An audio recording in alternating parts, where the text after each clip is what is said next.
Hello again, I'm Bill Wagner. And I'm James Sturdivant. And we're here to discuss the next module in object-oriented practices. We finished encapsulation, and now we're going to move on to the idea of inheritance. Inheritance is one of those really core concepts inside object-oriented programming, object-oriented techniques. It's the idea that something is, well, like something else, and we're going to try to inherit all the behavior from that base class. Has a lot of interesting techniques that we can use. In this one, we're also going to start to introduce the idea of risks of maybe this isn't the right answer, and how do you see that maybe you're not using the right technique? So what we'll go through in this particular topic, where we focus on inheritance. We're going to have 5 different subtopics here. We're going to define what it means. We're going to look at some of the guidelines, look at some of the practices that enable inheritance, and then finally we'll talk about, as you're reviewing code, what kind of things you'd look for in terms of seeing proper use of inheritance and what some of the risks are. The idea that maybe it's not the right solution for the particular problem that you're working on. So let's begin with a good definition of what inheritance means. Inheritance is the technique of reusing code by creating base classes for behavior that is shared by multiple derived classes that implement specializations of the base class. So what does that really mean? That's a whole lot of big words. Yeah, it's definitely a lot of big words. All right, so let's break that down. So first we're trying to reuse code, right? The idea that things that are similar, we should be able to put the code that deals with the similar parts in a place where we're using the same code. Notice that we're talking about shared behavior. It's a lot more about what an object does or what a class of objects do and what their capabilities are than the particular fields that are stored inside a particular object. And then those derived classes, we talk about specializations. You know, the classic things that we'll often hear is this idea of, you know, we have an animal and a dog or a cat derives from animal.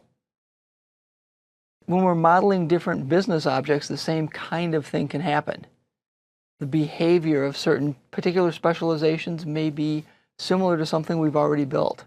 And if only I could reuse that code. Yeah, and I think it's really important here to note that it's really about the behavior and not the code itself. Occasionally, it's okay to have a little bit of duplicated words, the letters themselves, but it's the behavior that we're really looking after. It's really important that it's the behavior so that when that behavior changes, we don't have to change it for all of the classes, for all those animals, for all those items that are being changed. Right. So let's look at the advantages. Why do we try to use this? Why did this whole object-oriented thing become so popular? The biggest one is just this idea of implementation reuse. We have all this implementation for a concept. If we can reuse it more often, we can build more functionality without writing all that extra code. It's already there if we factor things out to be able to find the common parts. And that shared base class implementation, you know, we only have to implement it once. We can test it once, and it gets used everywhere. And in fact, if we find a bug or if we want to add a new feature that's common across all these different derived classes, if we implement it once properly in that base class, we've now implemented it for all the derived classes as well. So that's a big, big plus. Yeah, and when you are using all that code in one area, that also means that you're not duplicating that code and means a smaller code base. And a smaller code base means that you don't need to worry about handling as many changes and working through all that code. It's easier to understand.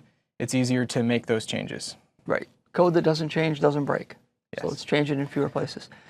And then finally, we get that polymorphism support. That's another one of those words that comes from the computer science vocabulary of this. The idea of polymorphism is I can treat an object like any of the classes that are part of making it up. Right? I can treat a cat like any animal. I can treat a dog like any animal, like any living thing if we went that way and followed the whole, biology tree. So I can write a method that deals with an animal as an object, and anything that is derived from animal fits there. So in addition to just that reuse of having that common implementation, other collaborators that work with a particular object type, if it works with a base object type, would also work with any of its derived types as well.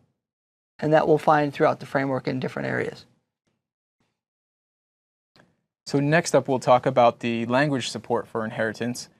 When we start to talk about this, we have classes that can declare a single base class.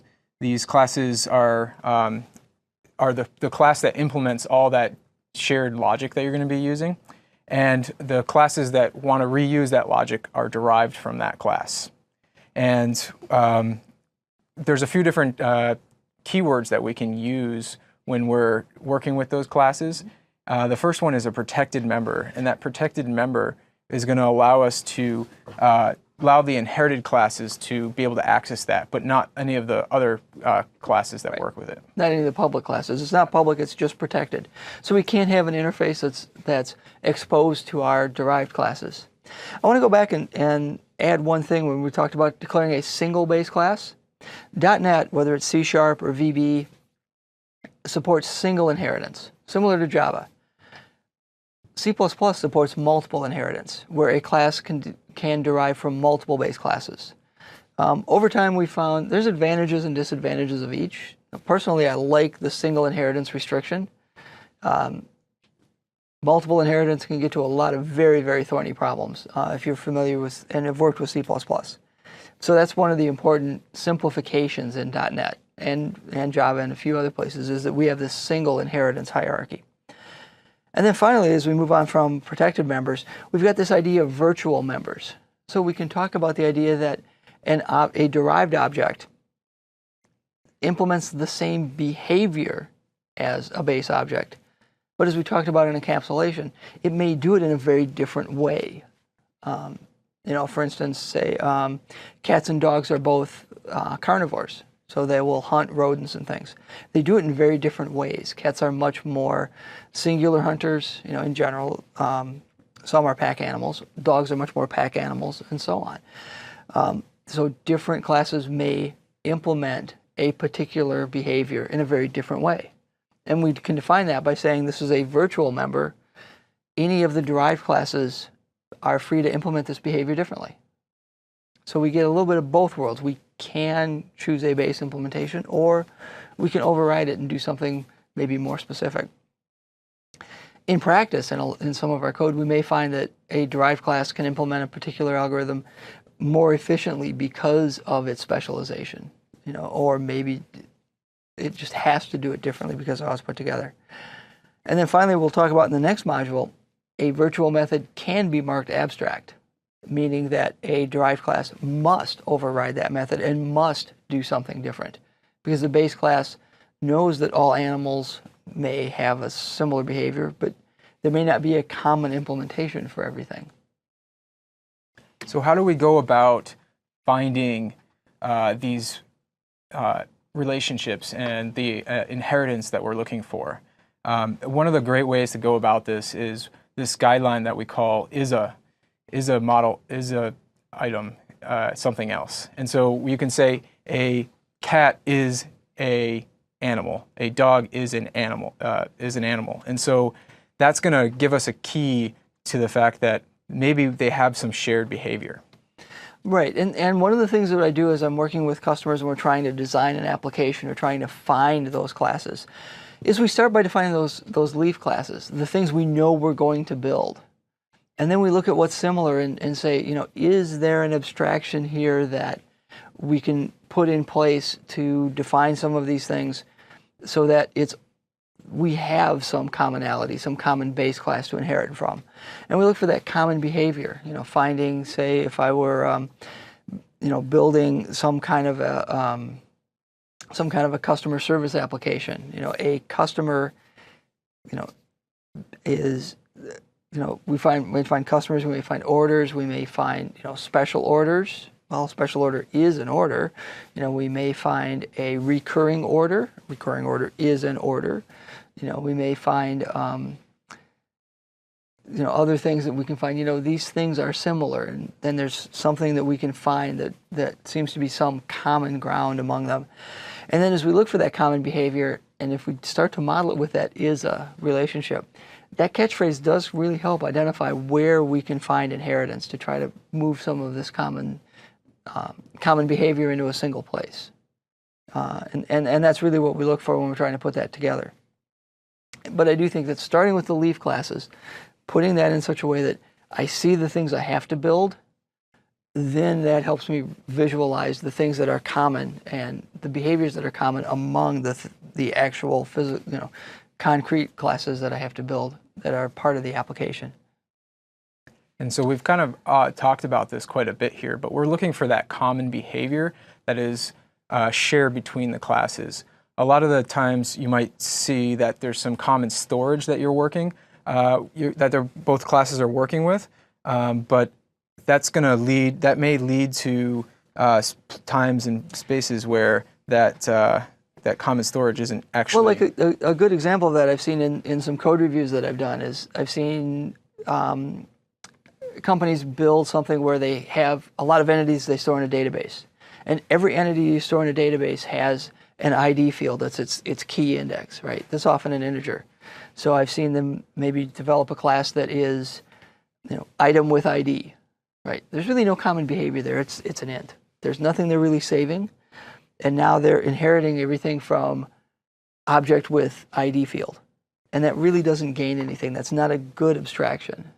Whereas if you look at something like, say, entity framework, where if I inherit or create something that's a DB set and inherit from a context, that's things that go in a database. And there's a lot of behavior to read and write out of that database for different entity types. And I get a lot more behavior and a lot more code that's shared. Something that has the same storage. I don't get that same kind of reuse from. So that's where that searching for that common behavior where these things have common stuff.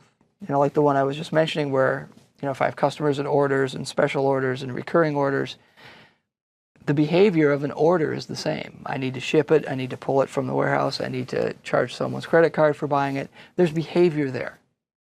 And that's going to pull in some things that we think are common, right? And gets us some of that code reuse that we're looking for. And there's a really interesting, computer science way to do this, and I know a lot of developers are coming to, joining the ranks of developers that don't have a computer science background. But I think some of these concepts are important, and we'll go ahead and define them. So, our next slide has the Liskov substitutability principle. It's that L in that solid principle. Now let phi of x be a property provable about objects x of type T.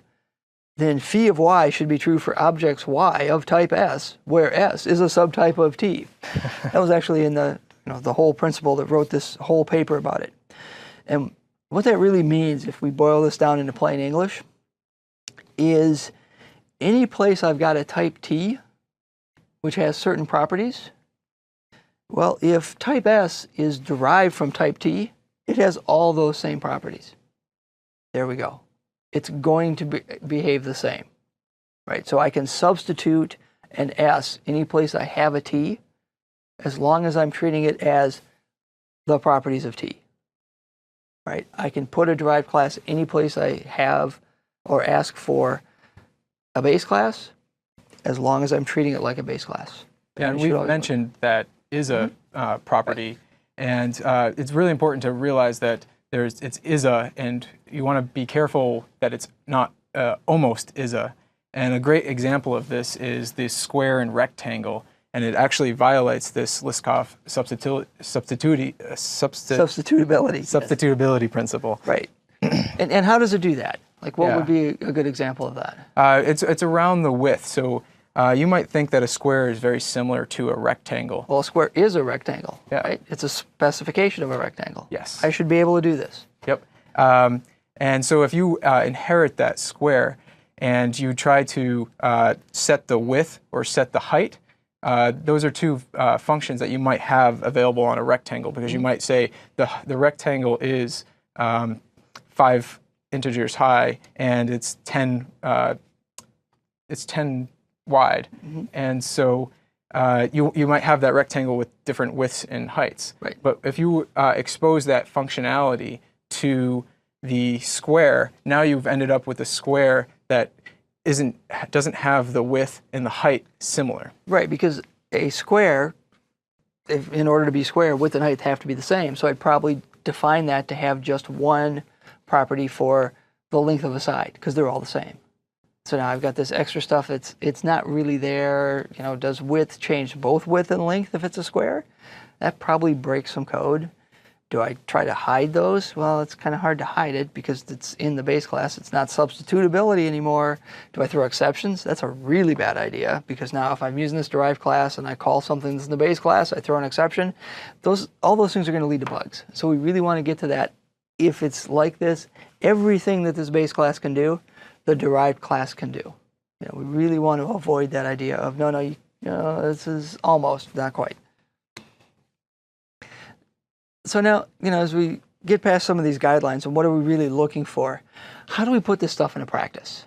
Let's start to build some of this idea of what kind of habits do we build as a developer so that when we're working with inheritance, we'll probably do it right and we're less likely to fall into these pitfalls of hitting some of these cases where it just doesn't work. So one of the first things that we do, and this is one of the big ones that I work with junior developers. We all have that, Control-C, Control-V reuse, right? I found some code I need. I'm going to copy it. I'm going to paste it, and then I'm going to make some changes because I need something that's almost exactly like this. And I want you to stop when you do that, because what you're doing is you're doubling the code base. At least if it's a small code base at this point, you could be close to doubling it. You've now got 2 copies of this code. If there happens to be a bug in one of them, you now have to fix it in 2 places. That's not good.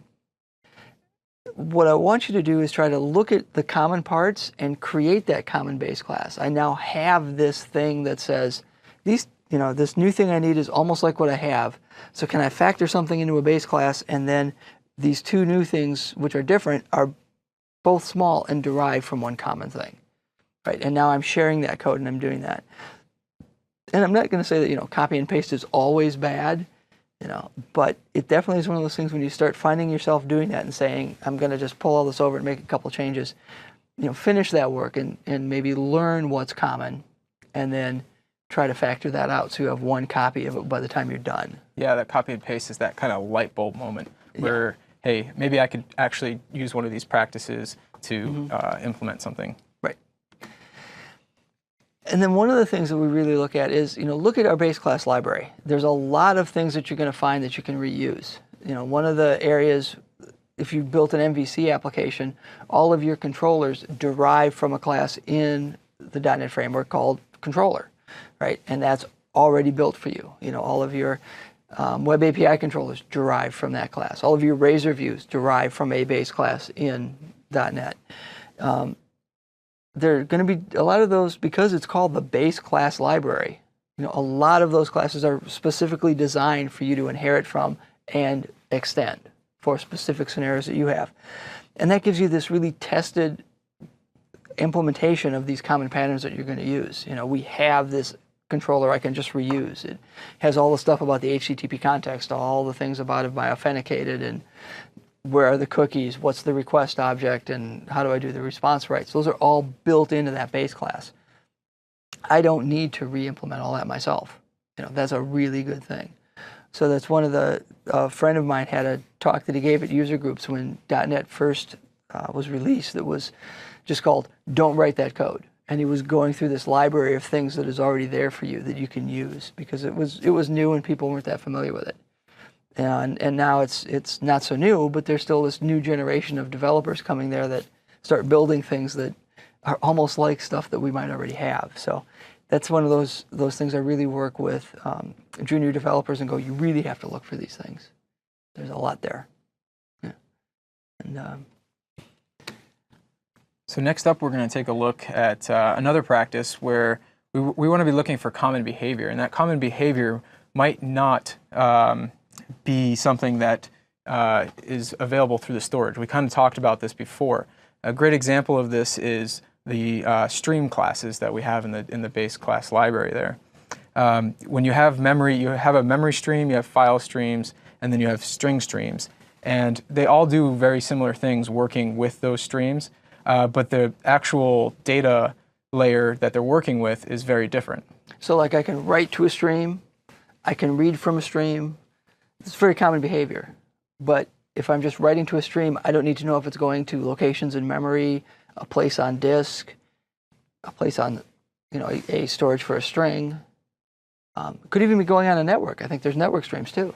Yeah. We didn't add on this slide, but that's another example of something that has that common behavior and that common kind of implementation. Yeah. And so we can use the inheritance to tie all these items together so that we can have that common write, we can have that common read implementations in one place. We can control things like buffering. Maybe I write for a while and then eventually it gets flushed to disk or flushed to the network and so on.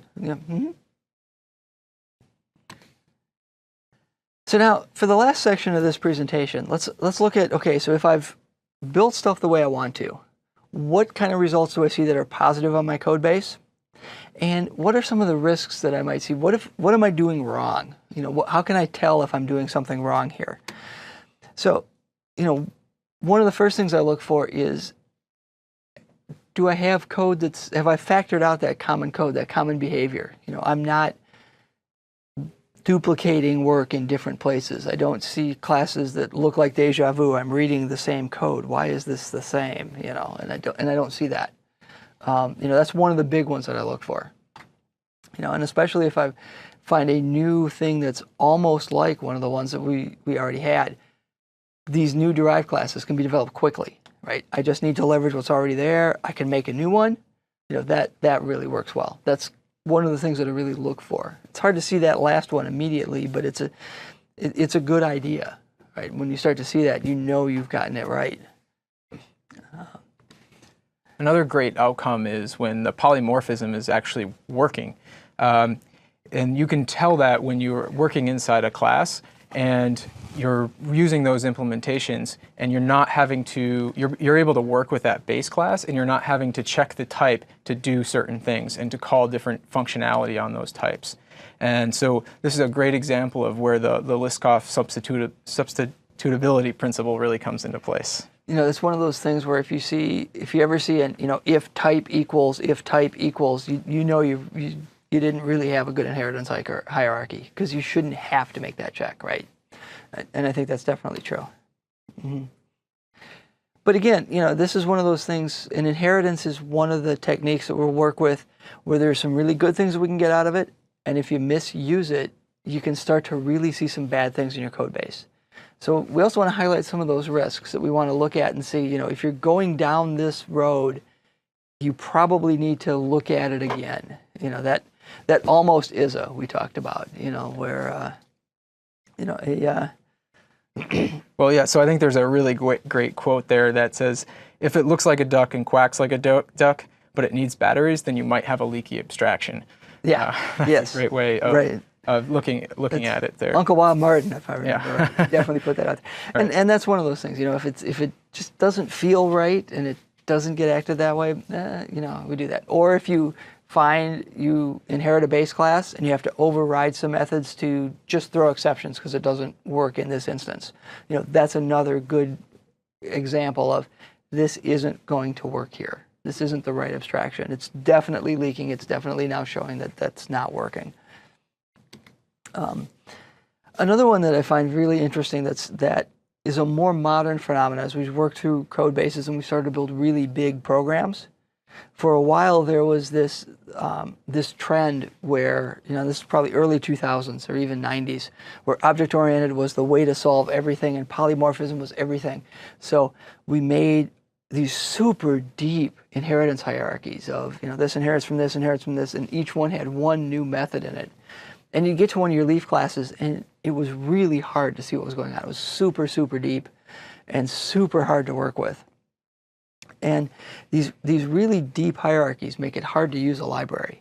And if you look through the .NET framework, a lot of the things from, system.object, which is our ultimate base class, up to the things we're working with, might not be more than 4 or 5 levels deep. it doesn't get to this 10, 15, 20 levels deep that are just hard to manage. And if you find that, that could be one of those cases where you just built some wrong abstractions. And some of the techniques we'll talk about later today would be better suited to solve your problem.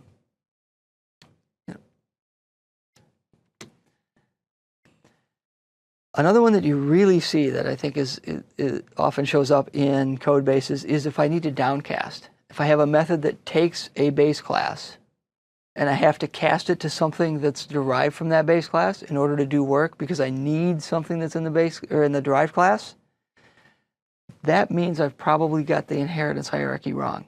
If I have to know, if I've taken an object that's a base class and I have to cast it and do something special, that's probably another example of that leaky abstraction. That's that needing batteries thing. I thought it was a duck, but I need batteries. So I have to downcast it to the motorized duck and add the batteries. And if we see those downcasts, that's a good idea of look for a different way to solve this problem. Yeah, and it gets painful really quickly. So if you have to be doing that throughout your code, then you're going to be running into all these places where you have all these extra conditionals inside your code. And when you have all those extra conditionals, it's just another thing you need to be thinking about. It's another place where it could introduce a bug. Right, and it's so much harder to test. If I have this method that says if derived class is type 1, do this. If derived class is type 2, do this. If derived class is type 3, do this other thing. That's a lot more tests I have to write. You know, I have to go through all those cases. What if it's a different type? What's the space of how I do it with the derived class 1 and so on? It just explodes. It's really bad. And with that, I think we've covered a lot of the main points that we really want to look at for working with inheritance in object-oriented systems. With that, we're going to take a break and we're going to come back and do some code review on some of the areas in the BCL that's leveraged inheritance and how you can make use of those in your programs.